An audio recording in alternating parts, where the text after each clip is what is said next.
agenda, but now we finish. Obra is scary, make your brain heavy. When I say Obra is scary, say make your brain heavy. Obra is scary. Make your brain heavy. Obra is scary. Jay, what's up, everyone?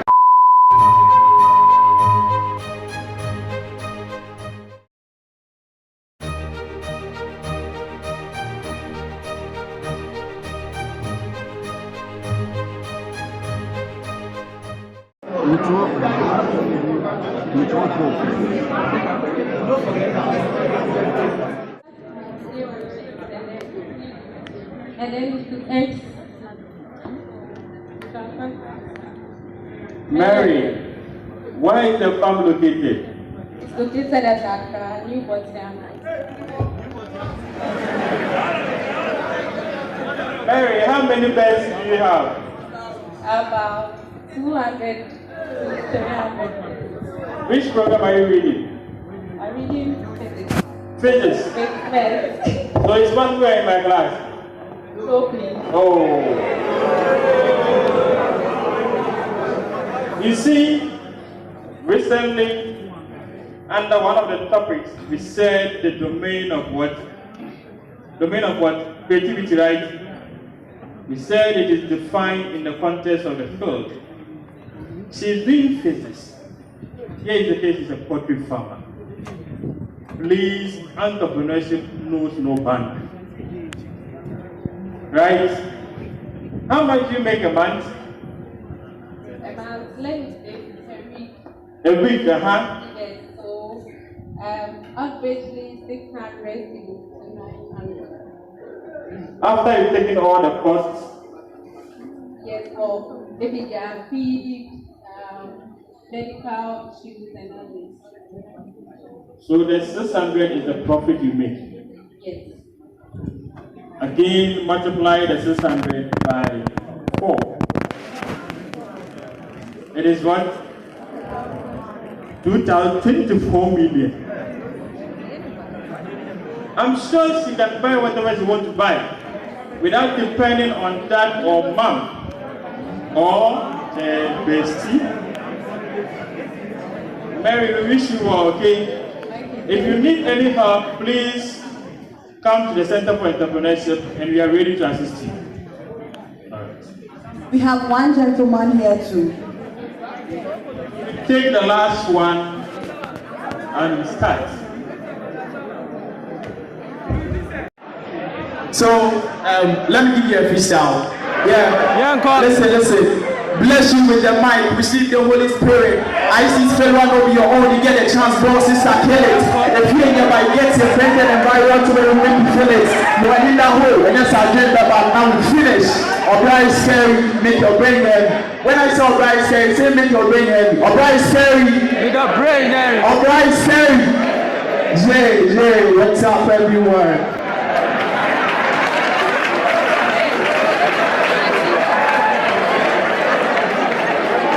It's so beautiful, man. So beautiful. I hope you heard what he said. He said what? Obra is what? Make your brain heavy. What is your name? I'm the best Hali Asmania Siramache, but everybody say in Partner Sama. Which program are you reading? BSc Maths with Economics. BSc Maths with economics. He's not doing music. He's doing BSc Maths with what? Economics. And you want to also explore this option. A word to a wise. Yes, yeah. Yeah, hello everyone. Please, I just dropped the track, and then the track is about UCC. It's on all social media platforms. You can get it on Instagram, Reel, TikTok, Spotify, Apple Music, and then Audiomack. The title is Never Be True. Never Be True. You can get it everywhere. Okay, thank you. That's fine. Thank you very much. Thank you very much. Please, my ladies, if you want weights, you can get affordable. £50,000. Right. Can you show us your hands? I mean, that wouldn't stop me going into a meeting, would it? Tej Lalvani is first to get to grips with the cycling gizmo. Wayne, so basically you invented a hook that can rehook. And that's why it's called rehook. It's a very simple product. It's a finger spanner for a bike. Yeah, it's a specific tool for a specific job. See, I thought I've seen something like this before where you can use to get the chain back on in a simple way. There isn't a specific tool designed for this purpose, so it's unique. Wait, has it ever concerned you that the reason there is no tool designed for this purpose is because there isn't a demand for one? People are quite happy to use their finger. Yeah. But the minute I made that statement, I remembered you said you'd had £150,000 of sales in 2.5 years. Yeah. Which actually doesn't fit well with the statement I just read. I actually was in the same point of view when I first started. I was like, is this a real thing? But it's reached a point now where it needs to be taken more seriously, I think. Theo Paphitis chuckles as he realises entrepreneurs' impressive sales figures mean it might be prudent to reserve judgment about his product. Peter Jones now wants to know about Wayne's work commitments that are keeping. What do you do? What's your job? So I work at software companies as a chief technology officer. What do you earn normally? I earn £62,500 at the moment. Do you think that you're going to earn enough money from this to actually have a career or a business, or have you got other ideas that you're going to grow? I've got other ideas to bring in to rehook and broaden the product range. What's your other ideas? Anything more exciting than this? So we've got a performance cycling product as well, which I'd like to sort of introduce for time trialist cyclists. That sounds like a very small niche opportunity. Well, the number of time trialists is, it's vastly increasing. So what's your last year's sales? So we did £80,000 in revenue. £80,000? Yeah. Okay, and your net profit? Net profit for this last year was £20,000. Okay. So what do you expect to do this year? And this year I did 160,000, and based on sort of growth rates we've seen, looking at £1 million revenue over the next 3 years, which is £500,000 in year 3. The entrepreneur's bold projections about the growth of his business have piqued the interest of all 5 dragons. Sarah Davies is next to grill the gadgeteer. Wayne, what impresses me is when you say, with very minimal effort, because you're doing this around a busy family life and a job, you made £80,000 of the sales last year and £20,000 of the profit. That to me is you proving that there's a concept. I want to make you an offer, but it's nothing like what you came in asking for. Because I'm sat here thinking, I don't know if this guy should be even giving up his job. So I think I've come up with a compromise. Okay. What I'd like to propose you do is, you drop down to just 3 days a week, so you keep your income coming along, and I'll put the 50,000 into the business, but not to pay your salary, because you're going to keep working, okay? I'm taking all the risk here, so for that, I'd want half of the business with you. However, if you can repay me my money in 12 months, which should be really easy, I would drop my shareholding down to 30%. Sarah Davies becomes the front runner in the race by tabling an offer. But unusually, she wants the entrepreneur to continue working, to give an element of stability within the deal. Earlier, Theo Paphitis manually replaced a chain with a minimum of mess, and that made him put the brakes on the opportunity to invest. Wayne, I don't agree with Sarah. I think the way she's made an offer to you, it's like you're playing at this. You carry on part-time. I think anybody who goes and creates something that replaces a mucky finger and then sells 150,000 quid's worth has convinced me. I can put it to 300 outlets overnight. But my view is, I do want you to pack up what you're doing, because the value for me is not just this alone. The value is you. So I will give you the £50,000. In return, though, I want 40% of the business. Okay? Wayne, you've just had two awful offers. And I would, if I was standing there, feel quite disrespected. I think you're incredibly investable, and I'm going to offer you all of the money, and no buyback options, no ceiling nearly all of your company. I'm going to offer you all of the money for 30%. Okay. Is that a deal? Don't feel under pressure. Peter Jones undercuts his fellow dragons and offers Wayne better terms for his cycle product business. Tej Lalvani is now ready to have his say on the tightening tool. Wayne, you made quite an impression, and I think there's a lot you can do with this in terms of growing this product. I think internationally, you're scratching the surface. We can sell in so many countries, China, India, the whole world. What's beautiful about it, it's so simple, so I'm going to make an offer too. Okay. My offer is £50,000 for 25% of the business. So Wayne, this is a really nice product. It looks good. I love the branding. It clearly has got a lot about it. People are buying it without really enough exposure. So it won't surprise you that I'm going to make you an offer. I'm going to offer you all of the money. I want 25% of the business. The entrepreneur's product has caused a chain reaction of offers from all 5 dragons who are now competing to get their claws into a deal. Wayne, before you go and talk to the wall, I'd like to work with you. But right now, I'd like to introduce Dr. Mrs. Mavis Mensah to give us the opening remarks. So for the video, we're going to continue watching the video in the lecture hall, okay?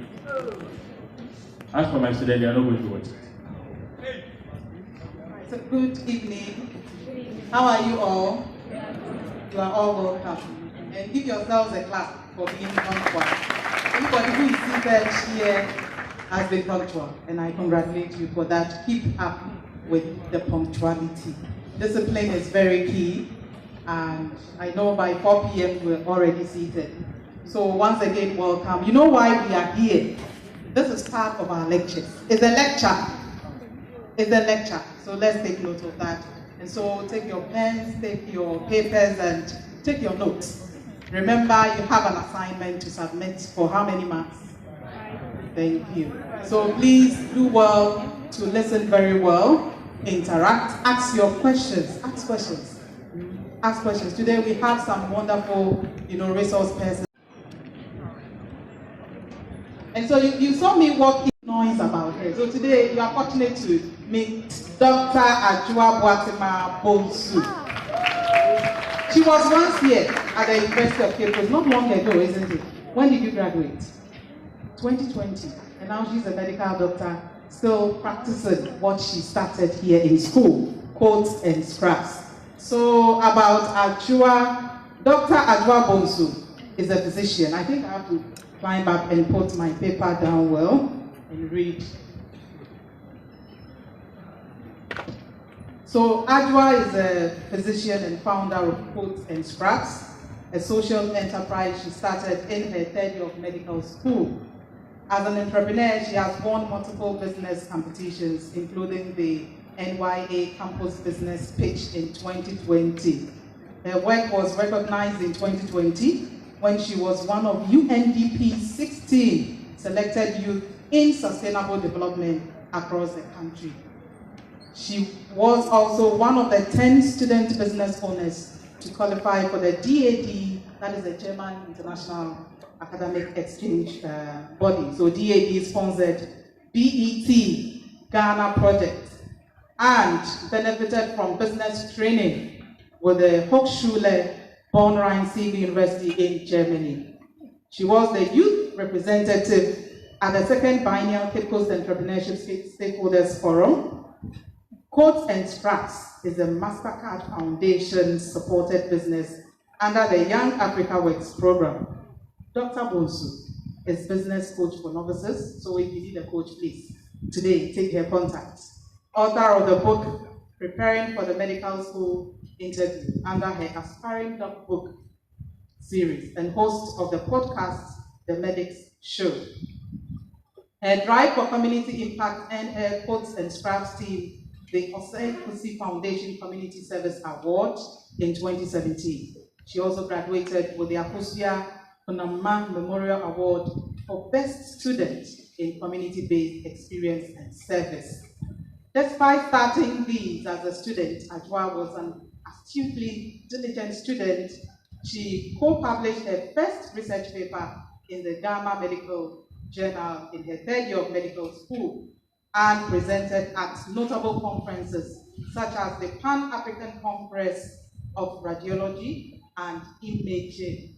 Dr. Bonsu also taught her models in radiology, dermatology, and psychiatry 1. Ajwa runs her enterprise alongside practicing full-time at the Cape Coast Teaching Hospital. She's also the preceptor at the Department of Imaging, University of Cape Coast. So my dear students and my dear guests, let us welcome Dr. Ajwa Boatema Bonsu.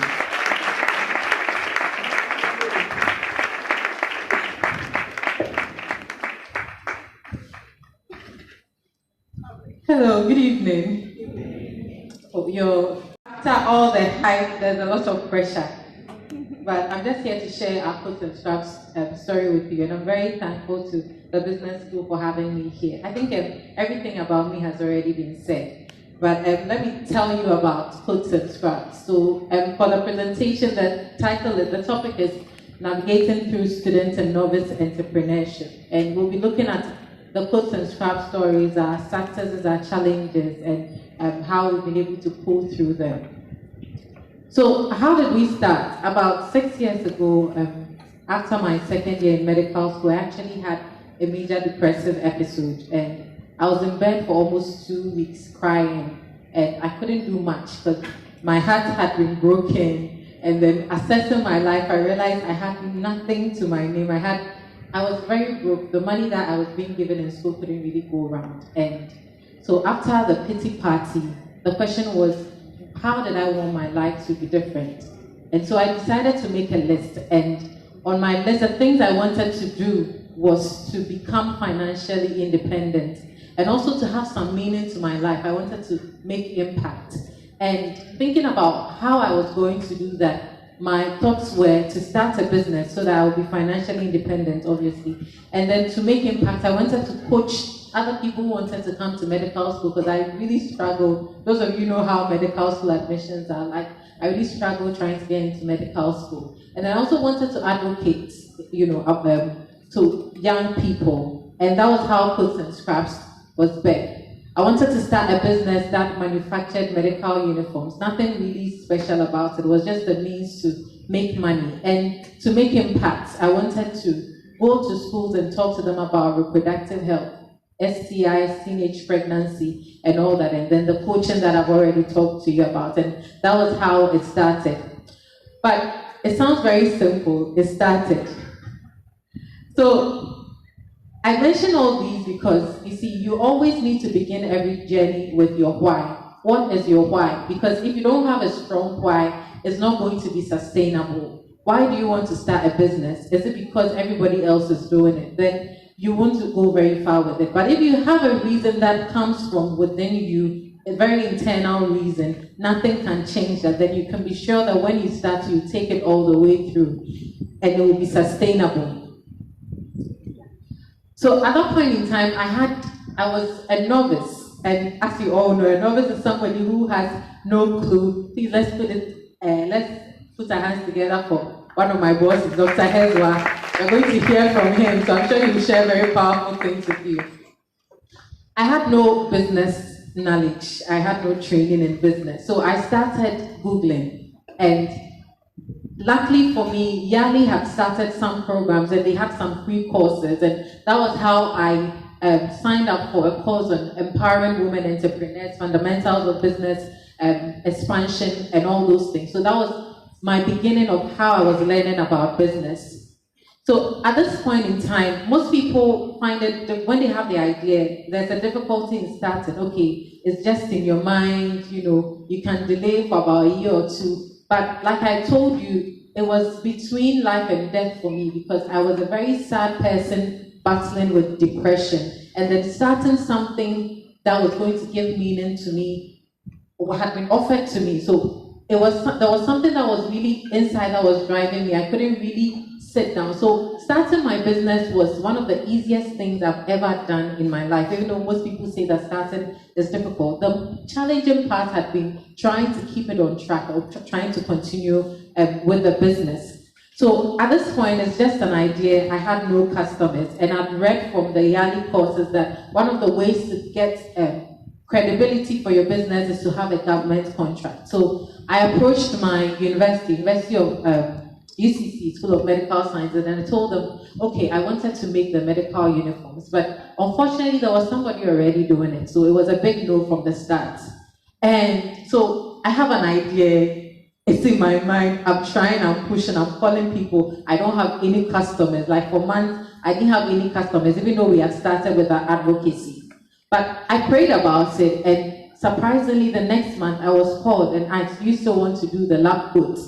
And I was like, yeah. And I was very excited, but my excitement lasted for a few minutes because I realized that the contract they were giving me was going to cost about 7,000 cedis, and I had no money. Remember, I was very broke. I had no assets to my name. So where was I going to get the money from? Luckily for me, I knew somebody who had a company that was making white coats, Antiafi from Alfie Design. So I contacted her and she said, okay, fine. I'll make them for you. When they pay you, you pay me back. So what was left was to get the materials for it. And at that time, our school fees was very expensive. It's still expensive. It was around 10,000 cedis. So since my mother hardly hears the things that I say when I come to talk, I can tell you the truth, that I borrowed about 2,000 cedis for my school fees. And then we got the materials and we supplied our first customers. They paid, and that was how it basically started. And you realize that one of the challenges that you have as a business, a startup owner, is finances. Even to start, how are you going to start? And so the Bible says that it's by wisdom that a house is built. It doesn't talk about money, right? So a lot of times, it's not money that you need. Auntie Afi was able to finance almost 5,000 cedis from the contract, and I didn't have to pay anything in that aspect. And so people can be a valuable asset for you when it comes to starting your business, your friends, your family members. But then again, there are also many avenues for you to raise funds as well. One of them was the SRC Business Idea Challenge. At that time, it wasn't just for people who already had businesses in place, but it was also people who had ideas. They could pitch the ideas and get some funding. I just heard about it. Usually, medical school is so secluded from the other school, we hardly hear these things. But surprisingly, I heard about it and then I put in my application and we were picked among the many people. Now, it was up to the preparation and all. Eventually, we were second in the competition. And I always add that we were second only by 0.5 marks. So from then, we were in many other competitions. I'll just mention a few. I think Auntie Mavis has already mentioned the BET project and then the UNDP project that gave us $5,000. So for those of you who have ideas, who have businesses, that some of these opportunities, you can just Google them. You can talk to your lecturers and they can link you up to that. But in winning all the competitions, not to brag or anything, but all aside the first competition, every patient competition that we have been involved in, we've ended up being first in them all. And it's not, I think it's a good place to clap for us, we pause. And it's not really because I'm naturally gifted or I'm good. but it's mainly because I've had a lot of coaching. From the first SRC Idea Challenge, I remember Prophet Japon was my coach, and I did not like him at all. He was a major reason I wanted to stop. And almost 4 times during the process, I decided to stop. I had made a pledge that year that I was going to carry through everything that I did. He was very demanding, and he always said that there was nothing unique about my products. What's unique about your products? And I'll go back sometimes crying. But that experience pushed me, and by the time the coaching period had ended and we were presenting, I had actually thought of the idea of schools, faith-based organization, community drug safety, efficiency, and quality issues. Conducted over 10,000 inspections